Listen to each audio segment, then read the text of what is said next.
শুরু হয়েছে শুরু বলো। বন্ধুগণ, আপনারা মার্চ টু ঢাকায় অংশগ্রহণ করতে যারা ঢাকায় এসেছেন এবং ঢাকায় যারা আন্দোলনকারী বিভিন্ন জায়গায় আছেন, আপনাদের প্রতি বৈষম্য বিরোধী ছাত্র আন্দোলনের পক্ষ থেকে আমি আসিফ মাহমুদ, সমন্বয়ক বৈষম্য বিরোধী ছাত্র আন্দোলন, নির্দেশনা দিচ্ছি আপনারা সবাই শাহবাগে আসুন, শাহবাগে জড়ো হন।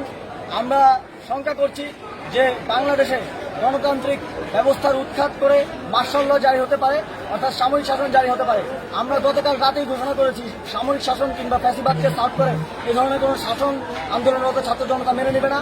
আমরা এ বিষয়ে আমাদের ছাত্র জনতার যে ঘোষণা সেটি শাহবাগ থেকে দেব। আপনারা সবাই শাহবাগে আসুন, যে যেখানে আছে ঢাকার মিছিল নিয়ে শাহবাগে আসুন।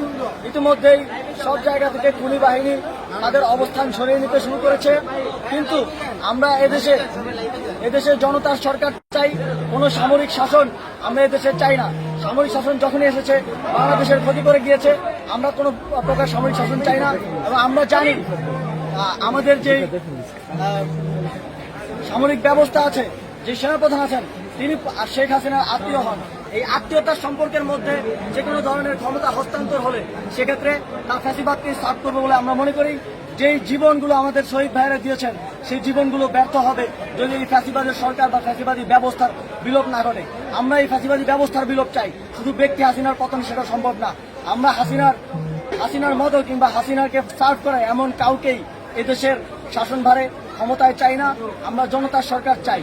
আমরা আমাদের অফিসিয়াল ঘোষণা শাহবাগ থেকে দিব। আপনারা সবাই শাহবাগে এসে জড়ো হন।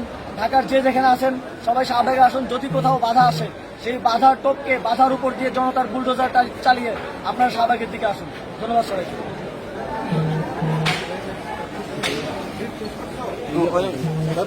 গুলি করতেছে এটা একটু আপডেট দিয়ে সবাই জানান।